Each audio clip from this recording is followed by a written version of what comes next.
Coming up next, we have Edmo, who sounds like you know him. He can correct me on the details of this when he comes up, but he's a fabulous storyteller. He comes from the Columbia River area, this area.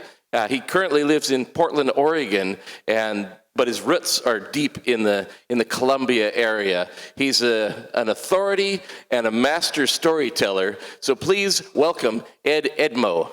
I'm Edmo. I'm Shoshone, Bannock, Nez Perce, Yakima. Raised about 95 miles east of Portland, Oregon. When the cold winter wind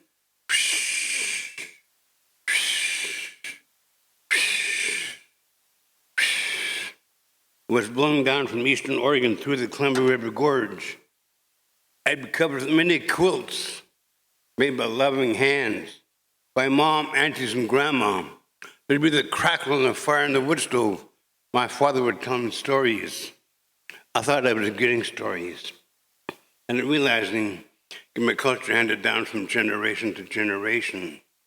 If you don't know our culture, not a spectator sport. They don't want to help but tell a legend, all right, it'd be fun. You know, a long time ago, there was no Columbia River. Cascade Mountain, there was a great big lake. If you believe science, they talk about the Missoula flood, where a glacier melted about 3 million years ago, forming the rivers and lakes of the Northwest. But that's science. Want to know what the Indians say? Coyote took a big stick to the top of the mountains and dug and sang a powerful song. Everyone get your stick up. Help me say, get your stick up. Everyone get your stick up. Help me say it. Coyote took a big stick to the mountain and dug and sang a powerful song. I can't hear you. Coyote took a big stick top mountain, dug, and sang a powerful song. Coyote took a big stick top mountain and dug and sang a powerful song. Coyote took a big stick top mountain and dug and sang a powerful song. Took a big stick top mountain and dug and sang a powerful song. Everyone get the stick out. Coyote took a big stick top mountain and dug and sang a powerful. Come on, front row, get your stick up. Coyote took a big stick top mountain and dug and sang a powerful song. And the water broke through from what Indians call Enchuano. Means the big river, because the Columbia River is a big river, right? Animal people moved down to the riverbanks to be closer to the water. Oh, Coyote was proud of himself. He made Enchuana. He walking down Enchuana to see what he'd made. He saw the animal people didn't have much to eat. Coyote walked clear to the ocean. He saw many salmon swimming and used his power, told the salmon to swim upstream. That's why Coyote made Enchuana. That's why the salmon swim upstream. That's the Colville legend. Thank you.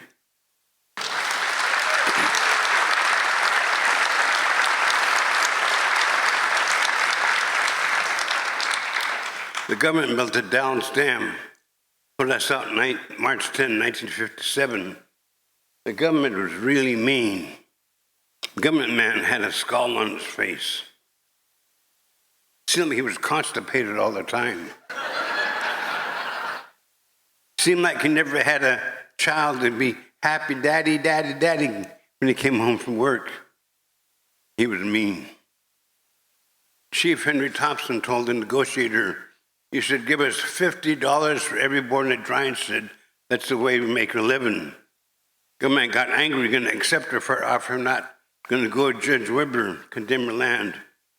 Where the Deschutes goes into the Columbia, on the east side of the Deschutes River, white man had a gas station and a store, held it for a high price. They condemned his land. Went up and watched him. I remember he had brown work shirt, brown work pants, brown hat, crying to a bandana.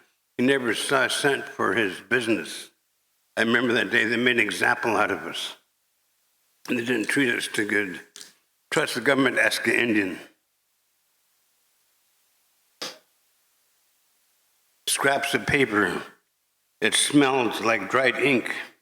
I pull open dusty, old blue shoebox, found in attic. Found folded, protected pages of the past, spilled with tear-rusty words. Mom says for the kids she stays. Dad threatens to go to Idaho. Mom writes on back envelope, go. Dad answers for the kids I'll stay. I remember missing your older brother, carrying our future on scraps of paper. Somewhere I cried. My weapon, flying over where Indians led cavalry in circles of doom, riding the iron bird, coffee spinning over. My mind returns to arrowheads, warriors' plan. We speak in whispers, plant assault on invaders. The stewardess suggests more coffee, nodding, I pick up my weapon, my pen.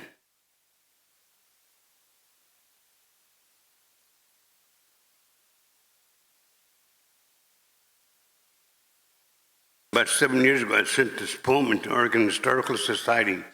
I forgot they sent me 2 books in the mail. There's been something. Sometimes it's a song, sometimes a whisper. Other times it appears to be animal. Weeping, I hear it. Been something that has disappeared from my Mother Earth. I'm not sure what it was. Comes to me in my dreams, like the smell of salmon cooking. I'm beginning to write about that painful time. We moved across to Wishram. Had to fight every kid twice so they figured I wouldn't leave. My dad took me out of school. I watched the water come up, really hurt my heart. How could this really happen? Slala Blues. He came atomic government man, with briefcase in hand, wire-rimmed glasses that hung from his nose. His whining voice came out in a never-ending drone, promising promises again and again, deafened ears that have paid not to hear, mouthing pre-recorded briefing sessions behind armed guards. Again we drowned. Tlala Fisherman. I wrote this in Scappoose, Oregon. I had a postcard of Slala Falls watching it. Slala Fisherman. You made your nets and tested the knots, seeing that they held. Little did you know what was to hold you after the sound of water falling over what used to be. This is my most famous poem. Was published in New Zealand in '83. In '97, it was featured on TriMet, the Poetry in Motion, on the Max, and on the buses. It's that stone, Oregon State University. Look at the main door. To the right, there's a long, low bench, and this poem's in granite. You know what I like about that? I didn't have to die first. Yeah.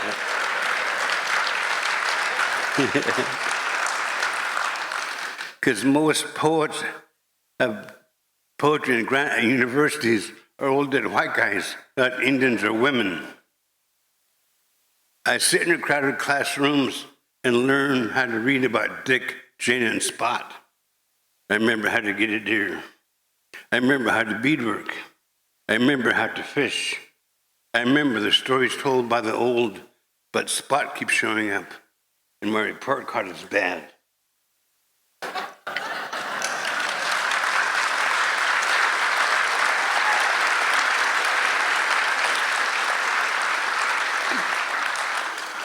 I'm going to thank the Fisher Poets. I've come here many times. I'm going to thank the sponsors for sponsoring this and the hospitality of the families and people here of Astoria. Thank you very much.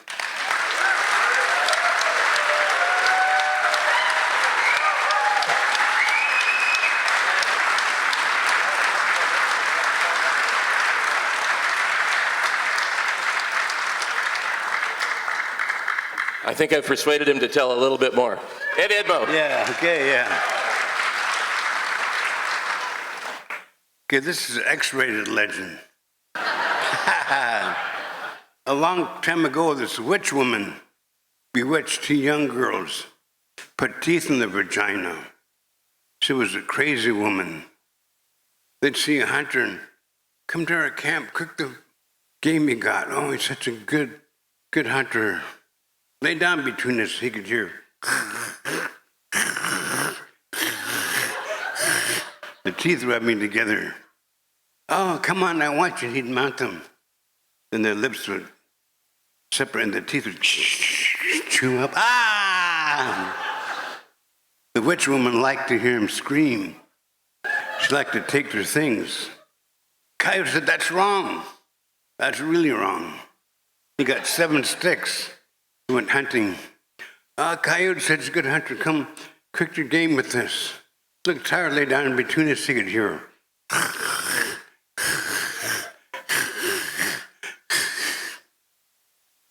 One woman took 7 sticks and shoved it in.